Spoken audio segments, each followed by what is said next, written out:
I have a strategy for knife fighting. I've thought this out. I have a strategy.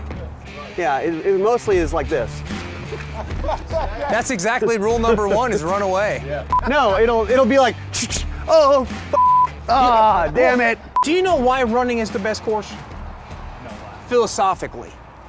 Why what? Why running and leaving the scene, if you can, is the best action. Everybody lives.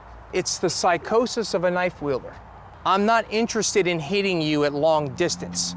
I'm willing to commit to look at you when I burn out your flame. He's willing to sit there and just watch him snuff your flame out. That's what you're dealing with. That's why running is the best course. Well, I think we've talked about this. People don't appreciate how bad guys can be. Indeed. Because most people are good people.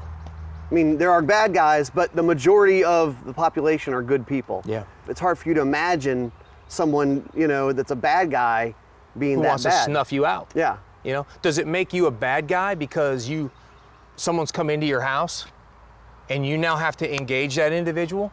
Your kids are upstairs. Right. Your wife is in the bedroom calling the police. Does it make you a bad guy because now you have the intent and the willingness to put that person and snuff their flame out? No. But I think it takes a little forethought to think through that ahead of time to get your mind right about that. It does. It does. So that's the person you're dealing with is a person who's got a great deal amount of motivation and intent.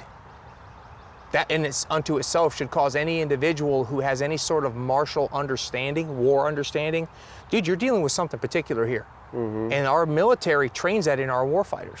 Yeah. This is the enemy. This one's trying. I'm protecting my country. I'm protecting my people. I'm protecting my team. I've got no qualms with dealing with this situation. You have to dehumanize the enemy, right? You're absolutely true. This is not your brother. This is not your brother. This is somebody else. It's an other thing. Yeah, and I'll be completely transparent with it. You have to. Yeah. If you're the gun owner who has not done that, you're in trouble. Well, you're going to hesitate, right? You're going to hesitate. I've stood in a room full of 50 guys and said, raise your hands, give me one person, or give me anyone in here who's killed anything with their gun. I don't care if it's a squirrel, a deer, anything. Show me 2 people. So really? Really? Right. You're going to stretch that pistol out.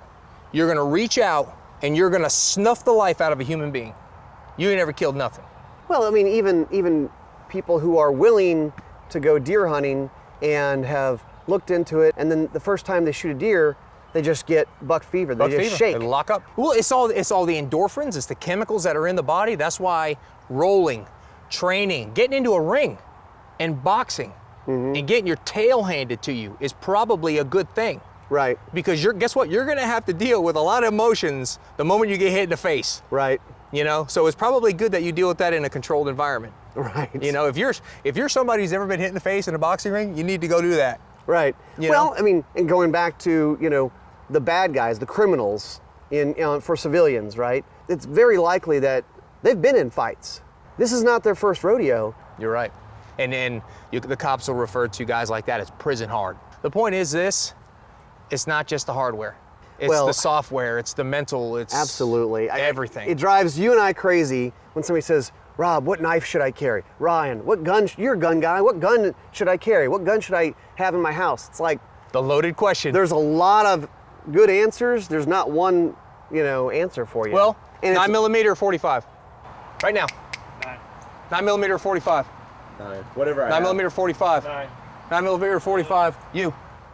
It doesn't matter. Doesn't matter. It doesn't matter. You know, personally, I'm 22 Magnum. Say what you want.